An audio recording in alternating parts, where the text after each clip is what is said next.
L'équipe de Xavi Alonso perd de son élan et de sa confiance avant la pause après avoir enregistré son deuxième match consécutif sans marquer.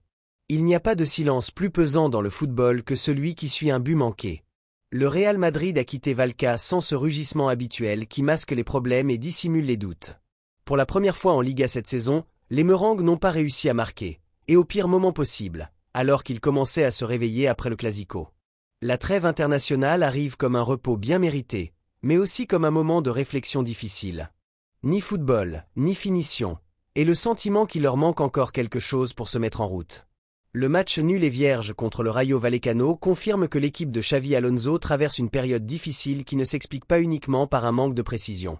L'équipe ne joue pas mal, mais elle ne joue pas bien non plus. Elle domine la possession, mais elle ne parvient pas à inquiéter l'adversaire. Et quand on manque de ce tranchant, cette qualité qui a toujours fait partie du jeu de Mbappé, les problèmes ne font que s'aggraver.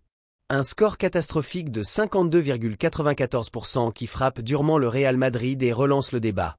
D'Anfield à Vallecas, le trajet fut court, mais la pression immense lors d'une semaine catastrophique pour le Real Madrid. En Angleterre, Courtois avait dû se hisser au rang de héros pour éviter une déroute face à Liverpool. À Vallecas, les Merengues se sont montrés peu dangereux, et leurs rares occasions ont été systématiquement contrées par Batalla. Il est difficile de contrôler le match ici. Je ne pense pas que ce soit dû à des fluctuations émotionnelles. La Liga se joue match après match, et aujourd'hui, nous n'avons pas réussi à gagner, a confié le natif de Tolosa après la rencontre. Mbappé, aussi attendu qu'indispensable, a paradoxalement illustré l'impuissance du Real Madrid. Il n'a touché le ballon que 27 fois en 90 minutes et son impact a été quasi inexistant. Sa série de buts, 13 en 12 matchs, s'est interrompue, le laissant à 2 matchs d'égaler le record légendaire de Cristiano Ronaldo établi lors de la saison 2014-15. Vallecas a complètement étouffé le Français, privant le Real Madrid de son meneur de jeu, lui qui a pourtant inscrit 18 des 34 buts madrilènes cette saison. Un pourcentage stupéfiant de 52,94% des buts du Real Madrid sont signés par le Français, une statistique qui souligne la dépendance de l'équipe à Mbappé pour la pérennité du projet. 2 matchs sans marquer, 4 au total sur les 16 disputés, 2 faux pas pour le Real Madrid. Et le sentiment que si le numéro 10 n'est pas au rendez-vous, tout semble bien plus compliqué. À titre de comparaison, la meilleure saison de Cristiano Ronaldo au Real Madrid, 61 buts, ne représentait que 38,61% des 154 buts inscrits par le Real Madrid cette saison-là.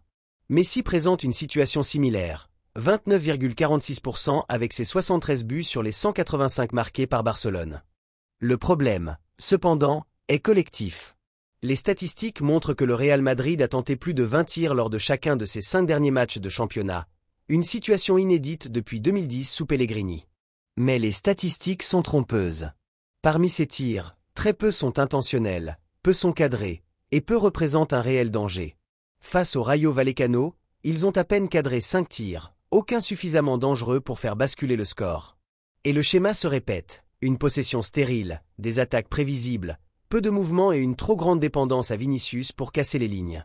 Le Brésilien était, une fois de plus, le seul élément capable de dynamiser le jeu, mais sans partenaire à la hauteur, son talent se retrouve isolé entre les jambes de l'adversaire. Xavi Alonso, qui était parvenu à redresser la situation après le Classico, se retrouve de nouveau confronté aux mêmes interrogations. Cette trêve lui permettra de souffler et de réfléchir.